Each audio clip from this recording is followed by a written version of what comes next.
Well, hey there, my friend. Welcome back to the show. I'm Deanna Yates, and you are listening to episode 182 of the Wannabe Clutter-Free podcast.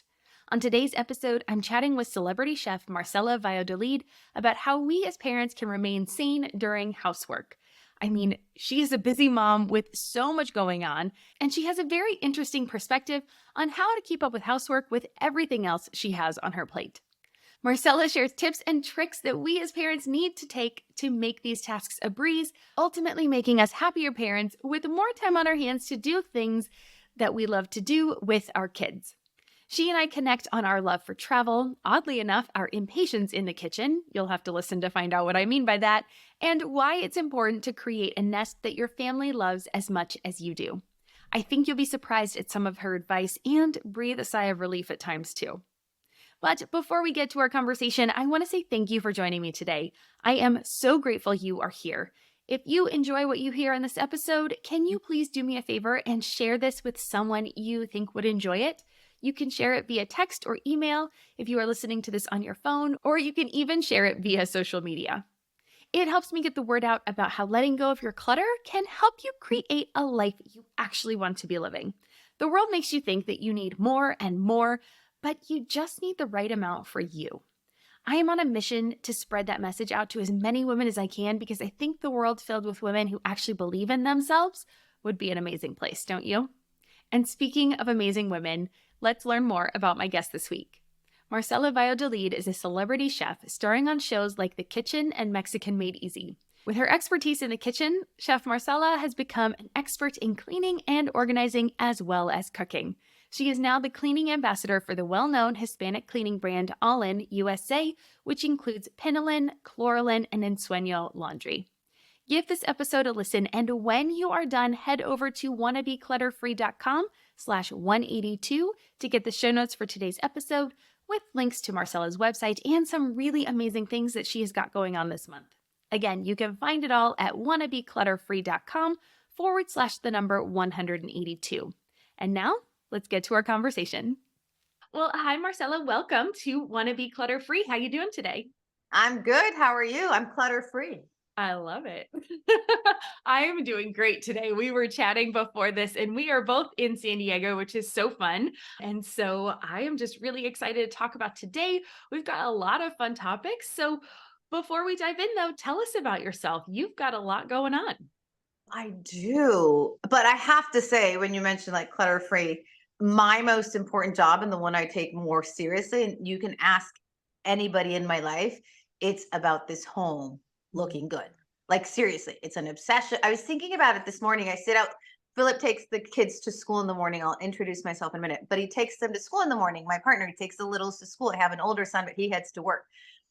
And I sit here by myself for an entire hour before my day actually needs to start. And this place is like my sanctuary. So I take everything so seriously when it comes to my house. But yeah, I'm the CEO of my home and my business, Casa Marcela. I'm a chef.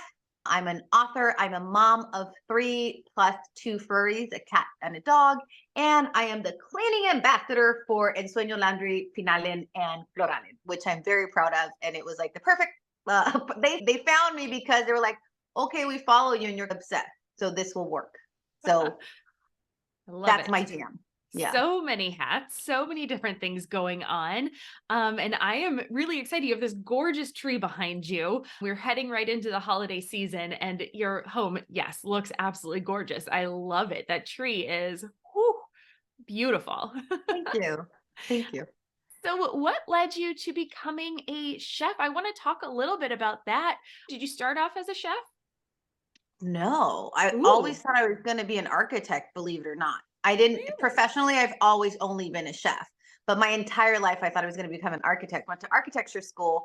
And people tell me this all the time like, you still are an architect because I'm constantly, food is so much about composition. I personally like aesthetics in presentation and food and decor. Like, I am an architect in so many ways in my career, and how I build my books, how I design them, how I design recipes, how I plate them. Like, I am an architect. But no, I come from a family of the most amazing cooks. And my aunt, Marcella, we have the same name. She opened up one of the first culinary schools in Mexico, in Tijuana.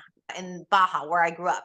And I was her assistant one summer when I was actually in architecture school in Mexico. And just by being her assistant, I was like, and to be honest with you, I didn't grow up cooking. Like it was a rite of passage. You really didn't mess with the kitchen. Like the adults handled that, the moms Mm. or whoever, but I was not in there. They had no patience for it, to be honest with you. But when I did it with my aunt, or when I assisted her that summer, I was pot washing and cleaning lettuce and just doing the prep work.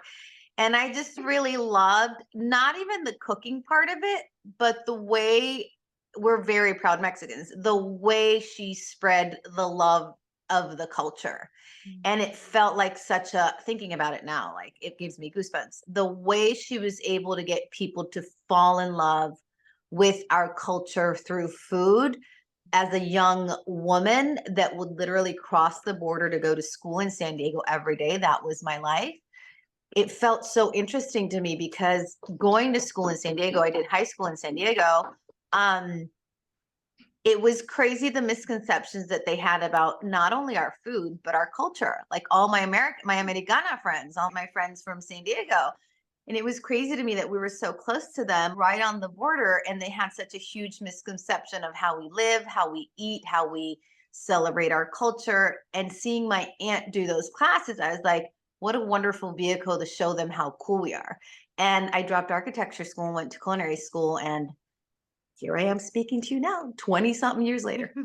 I love it. Oddly enough, I actually worked for an architect myself in Wow. Chicago. Yeah, There you totally. go. I think I should have been an engineer, but I bring that puzzling to all of my stuff. So I absolutely relate to that. I love that you had something that was close and near and dear to your heart, and then you really figured out, and you're using those aspects.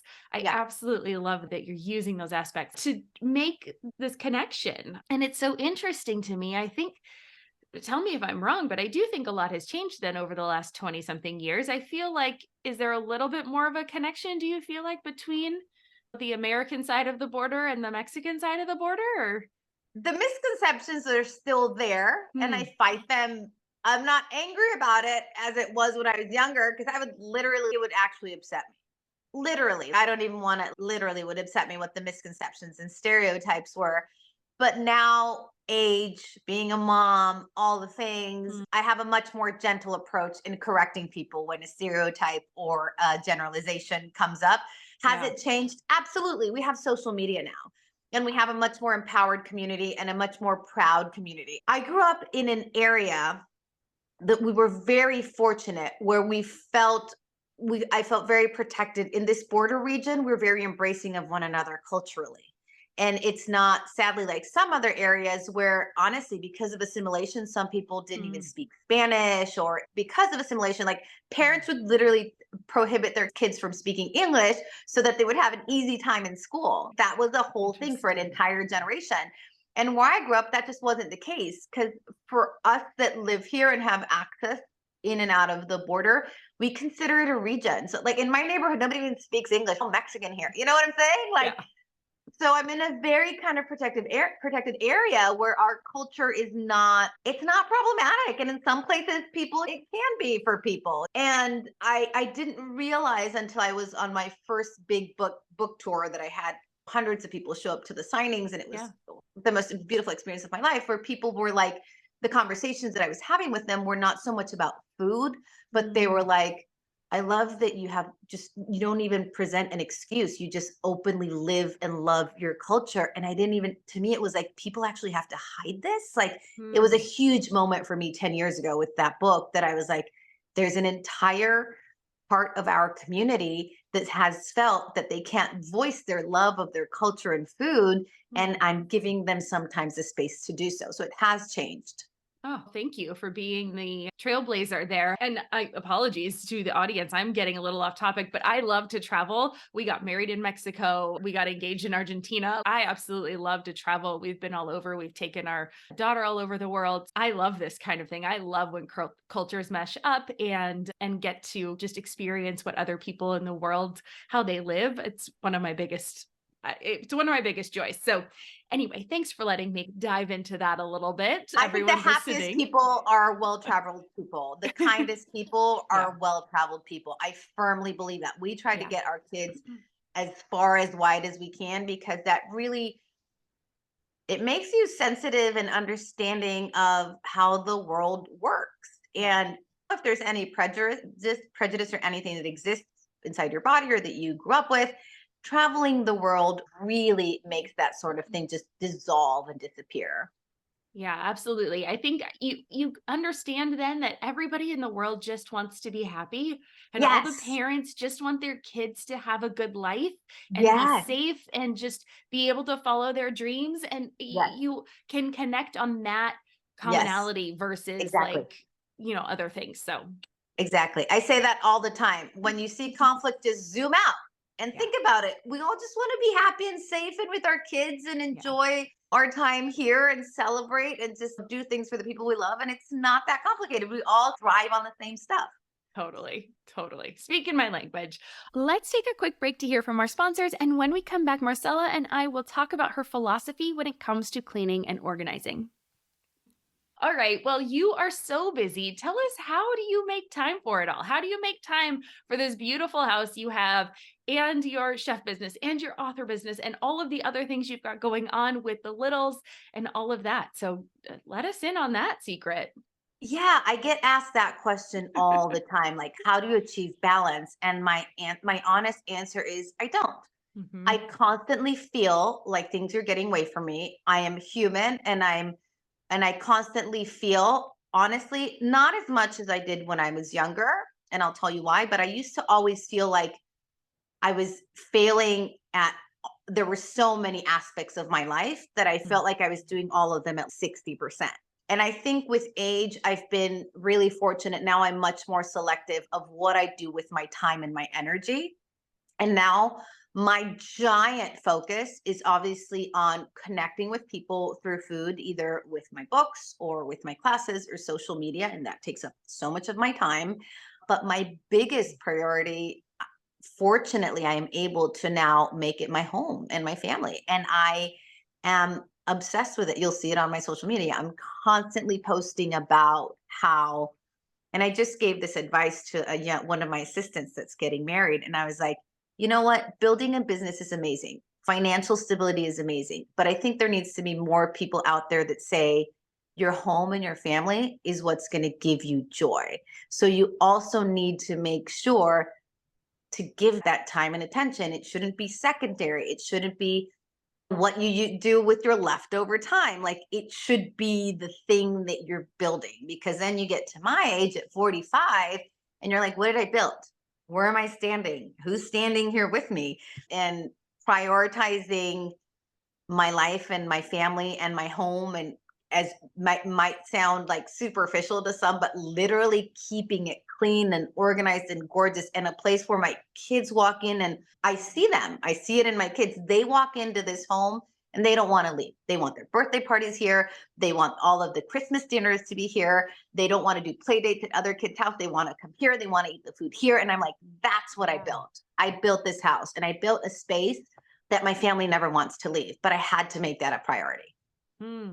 Oh, that perspective of building it to be the place where they want to be. And I've thought about that as like the sanctuary, right? They walk in, Yeah. they feel comfortable. But the way you put that is so amazing. Like just looking at it from that perspective of, I love that. They want to have the play dates there. And we have that house too. And I hadn't really put it in those terms. I hadn't really thought about that. But yes, our daughter does like the fact that her room is neat and organized in a certain way and she can get all the stuff. And she likes having her friends over to share that experience. And oh, so interesting. I like So it. interesting. I Yeah. hosted Thanksgiving, which was obviously on a Thursday. And that night, I have a teenager who's 19. He's like, can we do this again on Saturday with 20 of my friends? And I was like, Oh, yes, we can. He forgot about it and we didn't. But my immediate response is going to be like, dude, I just cooked for a week and I was prepping the yeah. house for a month and I set the table last week and I was like, if I don't say yes to him, you know what I'm saying? Who asked their Mhm. mom to cook a Thanksgiving dinner at 19 with their friends? I was Mm. like, that's a privilege. That's a Yeah. gift. That's a result of what we've created. Philip and I have created here in this space. And I was like, Yeah. yes, dude, I'll do it. I'll figure it out. And then he was like, no, I'm going to my dad's house for the weekend. So I was like, score. Yeah, and giving yourself that moment of saying yes. I'm in that moment too where I'm trying to say yes more because you're not going to get that opportunity again, You're right? not. You Yeah. might, but you can't guarantee it. And so being able to just say, yeah, okay, it's going to be stressful. I've got a little bit going on in my life right now personally that's a little stressful, and I'm just, you know what? It's okay. Just take a breath, do the thing, keep making the steps, but it is worth saying yes because those moments can be so enriching. So yeah. Oh, Yeah. so but like I said, you just have to make it a priority. You yeah. just have to make it a priority. And it has to do, like I said, with the way a producer once told me, this was 10 years ago. She's, you're so lucky that you get to work from home. And I was like, nope, that ain't luck. I've I been worked that. I've been thinking about that my whole life. I bought this house 12 years ago and it was just me. Philip wasn't in the picture yet. I bought this house probably maybe more, but 13 years ago, thinking we're going to shoot here. We're going to do the books here. We're going to do a TV show here. We're going to do everything here from my home. That was the goal. The goal was always just to stay close to the kids. That was it. Some people have different goals, and I'm not judging it. Totally. I'm just saying, coming full circle 15 years, 20 years later into my career, I'm like finally seeing the fruits of that labor of really focusing on creating this space and making this space my home a priority. Thank you for saying that it's not an overnight, right? I think Mm-mm. so many times we see people and we're like, "Oh my gosh, they just have it made. They did it. That's how easy it is for them." And it's like, but you think of all the little decisions you made along the way to make that happen. You chose that house. Maybe that was a stretch for you back then when you're like, "Nope, but this is the goal. This is the dream, and I'm going to see it through." And then making that putting that up so high and saying, "This is what I really want," all those little decisions that get made along the way. Totally. Yeah. And if Ugh. anybody's watching this, I think you'd think that this would be the goal and that people would put it on their vision boards, but sometimes they need to be reminded because nobody talks Oh, about this goal. And I like to tell young people all the time, keep that there. Put that family, if that's what you want, right? If you sure. want to reach 50 and just be alone and travel the world, you might be completely, I know people that live their life like that and they're fulfilled and happy. But if family and home is your goal and what you grew up with and what you associate with happiness, you need to make it a part of your vision board. You need to make it needs to be a part of the goal because it's not going to show up when you desire it 20 years later. You have to Yeah. build it just like a company. Yeah. Okay, so how do you balance the two between the cleaning, organizing, and I know we talked about balance, but Yeah. I do think people are listening going, "Okay, but it still sounds like she's got so much going on." Are Yeah. there things that you don't do in your house for cleaning and organizing that maybe people think, but everyone says I have to do this thing, but maybe you're Yeah. like, but that doesn't really work for us, or Yeah. I think and I mentioned this since being the cleaning ambassador for Ensueño Laundry and Cloralen and Binalen and these guys. I tell them all the time, it's part of it is very genetic. My dad used to wake us up at 6 o'clock in the morning so that we would sweep our rooms, clean our rooms, vacuum our rooms, make our beds. He was very strict in that sense. He was very religious. And I grew up in a very cleanliness is next to godliness. Like that was a thing. hmm, So for me, for whatever reason, clean and no clutter reduces like my anxiety by 90%. Walking into a cluttered space, I have two pets, a smelly space or seeing dirty windows, like a sprinkler broke and it's been sprinkling water on my kitchen window for a month and I still can't figure out which one it is. And every time I walk back there, I'm like, ugh, I hate the way this feels. yeah, And it's so silly, but it's like what I was talking about before. Prioritize what's important to you. And for me, this house being clean is hmm, priority because I will literally get myself in a bad mood if it's not. I also went to culinary school where we had one chef, Chef Konomak. I remember him. He was awesome. But he had a giant sign in our kitchen that said, clean as you go. And I Yeah. adopted that. And I am constantly cleaning without, and I think this is a good tip too. Like, if I see something dirty, I'm able now to say, I'm not going to deal with this whole area. I'm going to pick up that sneaker now. I'm going to wipe this surface now. I have those Float Island wipes all over. They're hidden. They're hidden. They're like hidden gems all over the house. I've got kids and two dogs and two pets. I will whip them out and I will just clean that space and keep going, even if I'm testing recipes. But I will no longer walk past something that's not clean or organized or in its place. I developed a system. It used to be like, oh, I'm not going to go upstairs and take the sneakers. And now I have a basket at the bottom of the stairs and everything gets dropped in that basket. And on my next walk up the stairs, the basket makes its way upstairs. You know what I'm saying? But it's a way to Yeah. keep this area organized. So I've kind of developed these little systems to keep it clean. But honestly, it's almost selfish because I just feel so good when it's clean and when it smells clean. It's so important to my, mental Yeah. health. Totally. Oh, okay. Couple good things you broke down there. First, I love that you have those white stashed everywhere because that is such a good idea that they're hidden, right? Because I think people think, oh, but I don't want these all over my house. So hiding No, them away, but having them easily accessible. So there's no excuse of, oh, I have totally. to go upstairs to grab them or I have to go into the Totally, kitchen to grab them. Very totally. interesting little tidbit there. And then I want to get into the cooking aspect in just a second, but also the basket at the stair, love it, right? And just that moment of, yes, it doesn't have to be, I'm going to clean this whole area. I'm going to take this Totally. time and this is my cleaning time. It is just like as I pass, I'm just doing it as I go. So it Totally. makes it easier. Yeah. Totally. That's Yeah. such a great point. There are definitely moments, especially on the weekends, where I assign Yeah. entire days to like the whole yard and the deck and Philip, and we'll all get in on it. And I'll give my kid $5 to clean all the windows. There are definitely moments like that. But the reality is, you just can't let it build up because then Yeah. when it does, that's when you get overwhelmed and you're like, I'm just not going to deal with it. So instead of thinking as cleaning of a task that you definitely have to set aside, I agree. Like for laundry, there's tasks that you have to set aside a certain time for. But I've become, and this happened with age and maturity and having to deal, like I said, with dogs and kids and pets and cats and the whole thing, to just see something and pick it up, to literally use a dish, wash it, put it away. Just clean as you go. It takes 30 seconds to pick up a sock, pick up a sneaker, throw it in the hamper. Just clean as you go. Don't be like, oh, I'm going to do that later when I'm dealing with the whole cleaning situation. Just clean as you go. Put a sign up in your kitchen that says clean as you go. Let's pause for another quick break. And when we come back, Marcella will let us in on a secret when it comes to her kids in the kitchen. Yeah. Okay, so let's take it to the kitchen because I do love to cook, but sometimes it can feel a little too difficult because the whole cleanup process and all of that going on.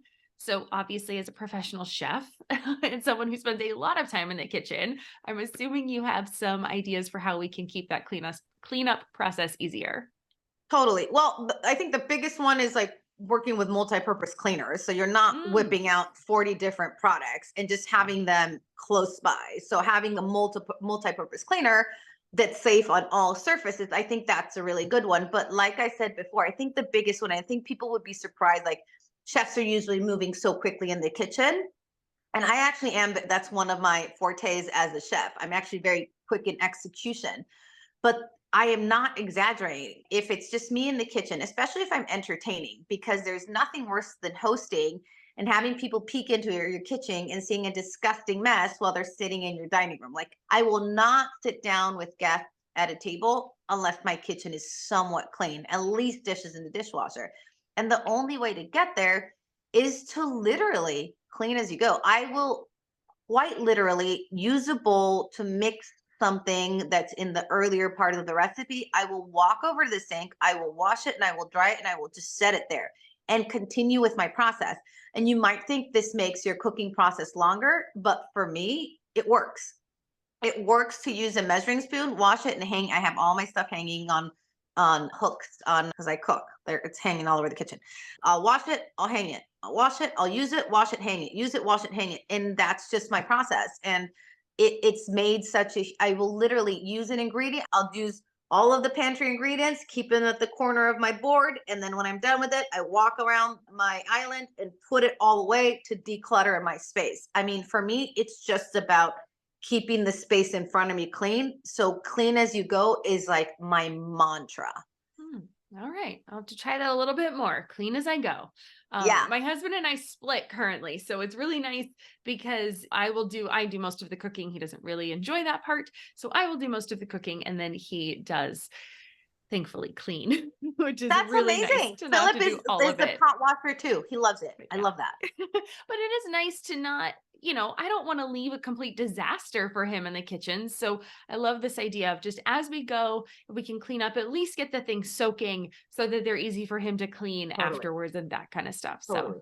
And very it sweet. might seem silly, but even if you're not going to wash them, even organizing the dirty dishes is, I think, helpful when he walks into the kitchen, even if they're dirty, but if they're nicely stacked next to the sink, don't let him Okay. walk into Hiroshima. You want him to walk. I will literally, because Philip does the Yeah. dishes as well. Often I'll do the cooking and he'll do the cleaning, or vice versa, because he cooks a lot too. Nice. And we're both really good at least organize the dirt and just keep the dirty in one spot. Like maybe not all over the kitchen, maybe bowls stacked, maybe plates stacked. And that just mentally just makes it a whole lot easier.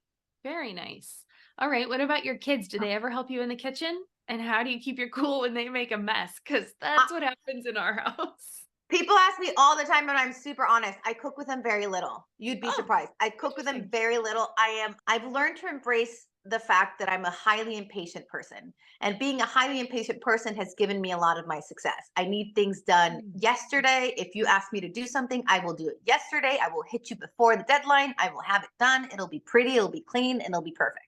Or I will try to make it perfect.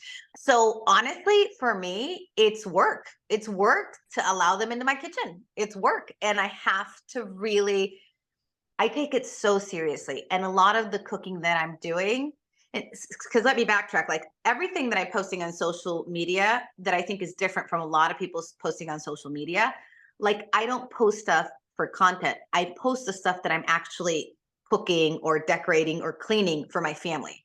Nothing, I don't have the time or the patience to come up with recipes that nobody's going to eat and then get thrown out. Like I am actually cooking dinner. I am actually decorating my Christmas tree. I am actually cleaning my floors or my upholstery. Like I only post the stuff that actually exists in my life. So it has to serve the purpose of nourishing my family or cleaning my home and exist as content as my social media because that's my job. Sure. So I can get super like, no, don't do that. Don't touch it. Let me finish it. Come back in 5 minutes. Like, you know what I'm saying? Like it's Yeah. work for me. It's work for me to get them in there. Certain things are important to me, like culturally, like they're both aces at making tortillas. The three of them are actually are Mm. aces at making tortillas. And when appropriate, I do have them in there, but I want to be fully honest because I know there's a lot of moms just like me that just really struggle with the patience to have them in the kitchen with you. I do. I definitely do. I've tried. And so I do have to mentally, I have to prepare. I have to be like, okay, this is different, right? This is just time. This is not, there's no set schedule. There's Yes, no whatever. Like it has to be a completely different mindset for me. So totally. I appreciate that I'm not alone. Okay, Yeah. good. Yeah. And I love it that you said, and that's the mentality to walk into it. Say, this is something different. This is different. We're not looking for a successful dish in the end. We're looking for something else here for connection, for fun. I've gotten smart about which parts of the process to include them in. Maybe I'll just measure everything out and be like, you guys want to make cookies? And then they just come in and mix. You know what I'm saying? I've gotten Right. smart about mise en place before getting them in there so that they do absolutely feel like they're participating, but they're not scooping the measuring cup into the flour and making a massive mess. Maybe I'll pre-measure and have them mix. Very smart. I love that idea. We'll try that this year for sure. For It sure. works. And she's getting older. Our daughter is now 10. She's definitely getting a lot older, a lot more competent in the kitchen, things like that. Yeah. But this is definitely when she was younger. I mean, my whole kitchen would be covered in flour and I'd be like, but I thought this was something that we were supposed to do as moms that would be fun. So It's not. I appreciate that. and that's what and that's why I have such a great connection Yeah. with my social media followers because I'm a truth teller, man. It Yeah. is not. It's an exercise in building patience and self control and regulating your emotions. It's like a whole thing cooking with kids, especially if you're trying to get dinner on the table. It is a whole thing and it is not fun. It is not, for me, it's not fun. I'm just being honest. Do I do it? Do I get joy from seeing their little faces at the end of it, like they made this thing? They're much more willing to try foods if they're involved in the process. So I definitely want to get them in there for that reason. Is it easy? It is not even a little bit. I don't enjoy it, but I do it. I love that. Thank you. Thank you for the honesty. Thank you for the permission. Ah, so good. Okay, so any tips or tricks other than what you've already talked about, which is awesome, the clean as you go, keeping things stashed away, making it Yeah. easy. How about like for parents or with your kids? Do you have anything that you have them do? Any things that help you Yeah. stay sane as a parent when you're cleaning with kids? Yeah.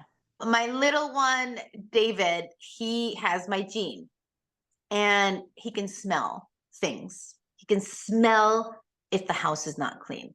So he is like my biggest motivator in actually cleaning this home. And he's happy to help, which is awesome. Anna, not so much. Foul, I'll tell you about my 19-year-old. I'll tell you my philosophy about cleaning the rooms of teenagers, because this is a good one. Yeah. I cannot deal with the situation of masking smells, like lighting a candle to make things smell good, or like David will know. Even if I light, like I have those tiny Christmas candles that are so fragrant and so Yeah. delicious, and he'll be like, mm-mm, the dog's been here. So I Huh. seriously have to deep clean because masking smells will be noticed by David and by Philip Huh. too, and by myself. But like, I think that one, that's important. I think that's important. I think moving furniture, cleaning corners, like really making yourself or giving yourself the la tarea, the homework of really disinfecting the space, like really. And this doesn't have to be every day. I say this all the time. This doesn't have to be every day. Maybe assign yourself a room a week. Like maybe every Monday will be deep cleaning of one of the rooms in the house. So every Monday, we actually have a set schedule here at the house of how we clean, which is a little neurotic, but it works for us. But, and I say this to Philip all the time, we don't have to deep clean the whole area every day, but we do have to assign a day to make sure we don't have dog hair or make sure it's not smelly underneath whatever that area or inside the drawers, or take out all the silverware, throw it in the dishwasher, put it back in the drawer, make sure the pantry shelves. And this isn't a daily task. You just have to make sure you're not masking, like cleaning just over the top. I say this all the time. There's a difference between como se dice en inglés, like just arranging and cleaning. A lot of people Mhm. just arrange, which is put the cushion back in its place, put the throw back on the couch, wipe off the dog hairs. But for me, the whole masking smell situation, I cannot deal. Yeah. It's interesting, right? It's a very similar dichotomy between like decluttering and organizing, right? Getting rid of the clutter and then only keeping what you need and then making that organized.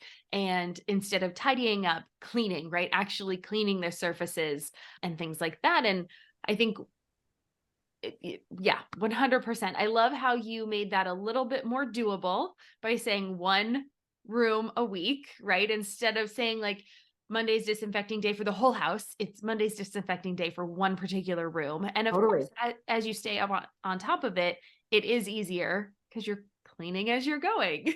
Totally. And if you The- have the timer for it, you can just assign a room a week, which is more what we do here. Like Mondays will be living room, yeah. Tuesdays will be bedroom. It's a big old house. So I did have to break it down to not go crazy and have some. It seems a little nutty, but if you actually write down a schedule, even if you like skip a day, fine. If Monday you miss bedroom day, who cares? You'll get it next week. But what I'm saying is have some sort of schedule, and then Tuesday, you'll do the bar area that I'm looking at. And if it doesn't happen in a couple of deep cleaning doesn't happen in a couple weeks, we will survive. But you get yourself back on track when you have a moment. Yeah, I love it. I call it the doable dozen in our house. We have the 5 daily things I do, and then 7 things that I would love to do 1 a day, but if I don't get to it that day, then I Yeah, know I only have 1 extra thing to catch up on the next day. Or if totally, it's a really busy totally. week, we can spend the day Saturday morning cleaning up and catching up on those 7 must-do tasks for the week. So, Totally. yeah, I think I'm similar in philosophy of, like, it doesn't have to always be like so perfect, but if you have the outline, you can live within the outline to rearrange it to fit with whatever's going on that Yeah. day. I love that that this is like a thing that you dedicate time to. You know Yeah. what I'm saying? And that's what I was going back to before. And that's what I was saying to my assistant that's getting married. Like those tiny things at the end of the day, when you're, like I said, my age and the kids are starting to grow, whatever, making those things a priority are going to give you so much joy if that's Mhm. what you yearn for in life. Give your home the time it, make a list, write it down. The doable dozen, whatever you call it, Yes. make it a priority. Make it just as important as meeting that deadline for work. This Mhm. space is where the memory, your kids will not remember that you turned that thing into their boss on a deadline. They will not care. They will remember the smells. They will remember where things were. They will remember what it looked like. So make it a priority to keep your home beautiful for Yeah, them. yeah. Get back to what really matters. And at the end of the day, we're recording this right after Thanksgiving. And so, yes, all of this thankfulness for what are you thankful for? And really, you could be thankful for the littlest things. And I wrote down like 100 things I was grateful for just to do it. And there were things like the sunset, like the way the sunset looks on a certain street, the fact that we have running water. But of course, the major things on the list were all of the relationships. And Totally. that's what having a home helps you build. It's the Yes. nest, it's the place where your whole family gets to come back and be Yes. together. Yes. Yeah. Absolutely. Yeah. 100% agree. So good. Marcella, this has been wonderful. I could just sit and chit chat with you all day. I'm going to have to come down. You're not very far. We're going to have to Oh, meet up thank you. Come down sometime. and visit. Yeah. Literally, I will show you. The door is literally always open. Can you see the door? Oh It my lives open. God. It I lives love literally it. open because the neighbors will come by and then the kids will run in and out. My front door doesn't face the street. Otherwise, perhaps I wouldn't do that. It's hidden in the back. But Yeah. literally, whenever you want to come down, the door Oh, is literally always open. I absolutely love it. We'll definitely connect offline. But tell listeners where they can find you because they're going to want to connect with you for sure. Yeah, if they want to find all of these products that I was talking about in Yeah. Sueño, Laundry, Pinalen, Cloralen, they can go to Amazon. And life is so easy when you can just get on Amazon and find all of the things. And it's so funny. I was shopping the other day, and it was so crazy that my picture popped up. And I took a screenshot and I sent it to Philip. And I was like, oh my God, I'm shopping for cleaning products and I'm right there. But anyway, no, they can find, so you can find me, you can find my picture on Amazon with cleaning products. But you can find me on Instagram is where I do heavy interacting with my followers and I love them so much. I named my last book after them, My Familia. Um, Casa Marcela is my website where I often have, that's the other job. I bring artisanal product from Mexico that I either design or curate myself, the architect coming out. And we've had such great success with that as well. But honestly, we're launching a massive cooking class for December for Navidad with a Mexican Christmas menu. And all of that happens through Instagram or via my newsletter, which is at casamarcela.com to sign up. So it's all there on my gram at Fantastic. Chef Well, Marcella. at Chef Marcella. Okay, we will Yes. make sure that all of that is linked in the show notes so people Thank can you. find you. There's lots of different places. So we'll make sure we get all of that linked so everybody can find you. And then my favorite way to end every episode is with 3 rapid fire questions. So the Mm. first one is, what does clutter free mean to you? Uh, my clutter free home means a clutter free mind. So true. Oh, so good. Hmm. Okay, Hmm. number 2, what is one thing you want listeners to take away from today's show? That making your family and your home a priority is a very good thing. Hmm. So good. And number 3, what is making you happy right now or in this season of your life? Decorating for the holidays because I'm hosting Christmas. So the thought that it won't just be my little family, it'll be my sister, my brother, their kids, my aunts, so excited about this season and family and hosting and cooking and just having everybody over. Oh, so good. So good. Well, again, thank you so much for today. This was wonderful. And I know everyone's going to want to connect with you. So have a lovely day. Thank you, my friend. Happy holidays. Happy holidays. Bye. Bye. Wasn't that a great episode? I really enjoyed connecting with Marcella, and now I can't wait to connect with her in person since we're in the same city. She had some amazing nuggets of wisdom, and I love that she gave us permission to lean into who we really are, whether that's in the kitchen or in our everyday life. But I would love to hear your thoughts on the episode. What stuck out to you? I would absolutely love to know. So please comment on this post on Instagram or send me a DM. I'm Wannabe Clutter Free on the social channels, or come on over to the Wannabe Minimalist Family Group on Facebook and share with the community. There will be a discussion thread for this episode, and we'd love to chat with you in the comments. You can also leave a review on Apple Podcasts, a comment on this episode on Spotify, or a comment on YouTube. And remember, if you know someone who could use a little cleaning and organizing help, then go ahead and share this episode with them. It might just be the thing they need today. And of course, special thanks to Marcella for joining us on the show today, sharing about her journey and giving us some amazing tips to try in our own homes. I know I'm going to be exploring how I can clean more as I go throughout my day. Remember, you can get more detailed show notes and all of her links by heading over to wannabeclutterfree.com/182. Again, that's wannabeclutterfree.com/182 to find out more about Marcella and to get access to her resources. And as always, thank you for joining me today too. With that, I hope you have an amazing day, and I will see you back here next week for another guest episode. I will be talking with Allison Lombatis about creating a functional wardrobe. We chat about her tips and tricks for decluttering, getting over guilt, and even where she recommends shopping. It's going to be a great episode. Make sure you are subscribed so you don't miss it. Until next time, take care, keep things simple, clean as you go, and remember, I believe in you. I'm Deanna Yates, and you've been listening to Wannabe Clutter Free. I'll see you next week. Cheers.